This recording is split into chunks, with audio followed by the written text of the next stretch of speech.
সন্তানকে কত বছর বয়সে পিতামাতা বিছানা আলাদা করে দিবে?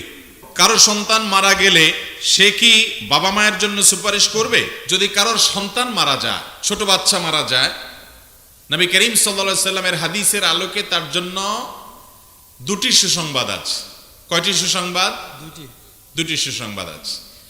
এর ভিতরে একটি সুসংবাদ হলো, যদি কোনো আল্লাহর বান্দা তার সন্তান দুনিয়া থেকে চলে গেছে, এই জন্য সে সবর করে, এই জন্য সে ধৈর্য ধারণ করে, হাহুতাশ না করে, মালাকুল মউতকে গালিগালাজ না করে, ভাগ্যকে গালিগালাজ না করে, জামা কাপড় ছেঁড়াছিঁড়ি, ভাঙচুর, বুক ছাপড়ানো, মাথায় আঘাত করা, গালে আঘাত করা, এরকম অসহনশীলতার কোনো কাজ না করে, বরং আল্লাহর ফয়সালাকে যদি সে মেনে নেয়, হাদিসে আসছে আল্লাহ রাব্বুল আলামিন আল্লাহর ফেরেশতাকে জিজ্ঞেস করবেন, তোমরা আমার বান্দার কলিজার টুকরা নিয়ে এসেছো?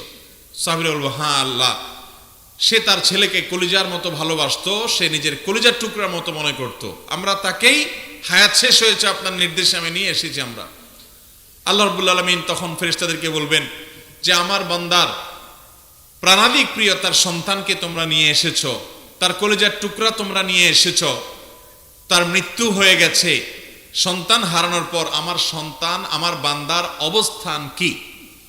তখন ফেরেশতারা কোন নেককার বান্দা যারা সবর করতে পারেন, যারা আল্লাহর ফয়সালা রাজি থাকেন, তাদের ব্যাপারে ফেরেশতারা বলবে, আল্লাহ আপনার বান্দা আপনার ফয়সালায় সন্তুষ্ট হয়ে বলেছে, আল্লাহ দিয়েছেন, তিনি আবার নিয়েছেন, অতএব আমি আল্লাহর এই সিদ্ধান্তকে স্বাগতম জানাই, আমি আল্লাহর এই সিদ্ধান্তে সন্তুষ্ট, আমি রাজি বিল কাজা, আল্লাহর এই ফয়সালা সন্তুষ্ট হয়ে গেছি, সেজন্য আলহামদুলিল্লাহ বললাম। এই কথা বান্দা বলেছে, আল্লাহ তখন বলবেন যে আমার বান্দা, আল্লাহ সবকিছু জানেন, তারপরও প্রমাণ করবার জন্য ফেরেশতাদেরকে বলবেন যে আমার বান্দা, তাকে এই বিপদ দিয়েছি, নিজের সন্তান হারা হওয়ার পরে চোখের পানি ফেলবে, এটা তো স্বাভাবিক। নবী সাল্লাল্লাহু আলাইহি সাল্লামের সন্তান, ছোট ছেলে যখন দুনিয়া থেকে চলে যায় শৈশবে, তখন তার চোখ দিয়ে পানি পড়েছে। সাহাবীরা অনেকে জিজ্ঞাসা করল, ইয়া রাসূলুল্লাহ আপনিও কাঁদেন সন্তানের বিরহে?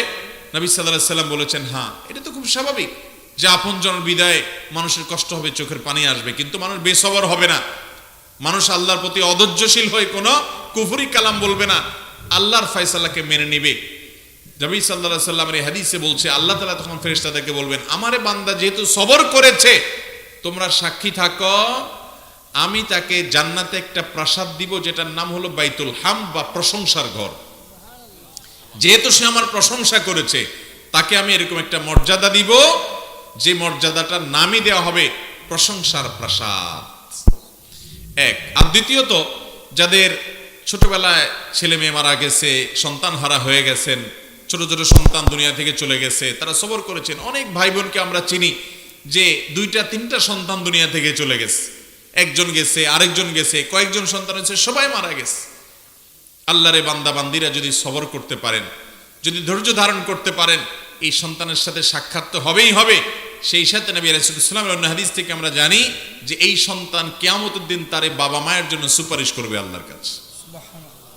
আল্লাহ তাআলা আমাদেরকে বিপদে ধৈর্য ধারণ করার তৌফিক দান করুন। অনেক সন্তান বেঁচে থেকে আপনার জীবনে যা অর্জন হবে, আল্লাহ তাআলা তাকে যদি নিয়ে যান, আপনার জীবনে তার চেয়ে বেশি লাভ অর্জন হতে পারে। এজন্য ঈমানদার কোনো বিপদে অস্থির হবে না। আমি যেটাকে বিপদ মনে করছি সেটা আমার জন্য নেয়ামত হতে।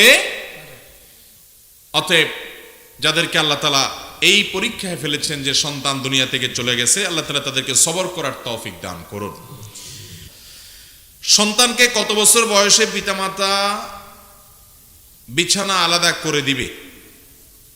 সন্তান একটা নির্দিষ্ট বয়সে যাওয়ার পর পিতামাতার উচিত সন্তানকে পৃথক বিছানায় শোয়ানো।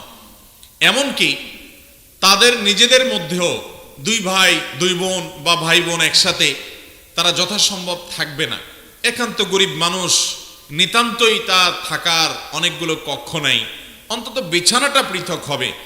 আর বিছানাও সেরকম রাখার জায়গা নেই, তো অন্তত একটা খাটে মাঝখানে বড় কোনো বালিশ, বড় কোনো পার্টিশন থাকবে, একটা কম্বলের ভেতরে একটা কাঁথা, একটা লেপের নিচে অন্তত শোবে না। কারণ ইসলাম আমাদেরকে পুত পবিত্র করতে চায়, ইসলাম আমাদেরকে সুন্দর করতে চায়। ইসলাম মানুষের জীবনের সমস্যা হওয়ার আগে থেকে বাদ দেওয়ার যে দর্শন, সেই দর্শনের কথা বলে। আল্লাহর পক্ষ থেকে মনোনীত দিন হওয়ার কারণে আল্লাহ জানেন বান্দার কোন পথে গেলে এর পরিণতিতে খারাপ কিছু হবে, এজন্য আগে থেকে আল্লাহ তাআলা সাবধান হতে বলেন।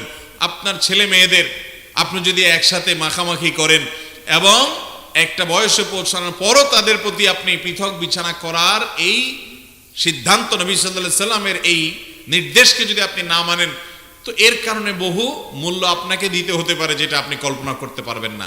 আজকাল শয়তান আমাদেরকে কিছু বিষয়ে অতিরিক্ত উদার করে। এই অতিরিক্ত উদারের পরিণতি যে কত ভয়াবহ, যে ফেঁসেছে সে একমাত্র বুঝেছে, যে ফাঁসে নাই সে বুঝতে।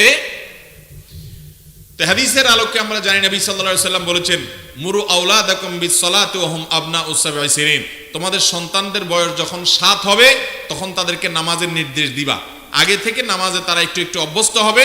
7 বছর বয়স থেকে তাদেরকে আদর করে সোহাগ করে বলতে হবে, আব্বু নামাজ পড়ো, মা নামাজ পড়ো। আর যখন তাদের বয়স 10 হবে তখন নামাজ না পড়ার কারণে তাদেরকে শাসন করো, কারণ প্রাপ্তবয়স্ক হওয়ার আগে আগে তাকে নামাজে অভ্যস্ত করতে হবে।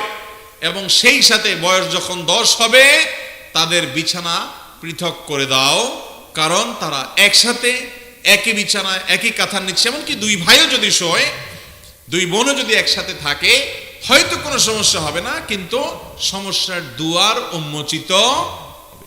ইসলাম দুয়ার বন্ধ করে। এই জন্য পুরুষদেরকে চোখ হেফাজত করতে বলেছেন, পরনারীর সৌন্দর্য দেখতে নিষেধ করেছেন, কারণ দেখার পর মনে জল্পনা কল্পনা আসতে পারে, আসার পর সে হারামের অন্যান্য অলিগলিতে প্রবেশ করতে পারে। এই জন্য আগে থেকে ইসলাম আমাদেরকে সাবধান হতে বলেছে। আল্লাহ তাআলা আমাদের সবাইকে সব ক্ষেত্রে ইসলামের প্রতিটি আদেশ নিষেধকে মেনে চলার তৌফিক দান করুন। এগুলো মানার মধ্যে আমাদের কল্যাণ, না মানাতে আমাদের ক্ষতি।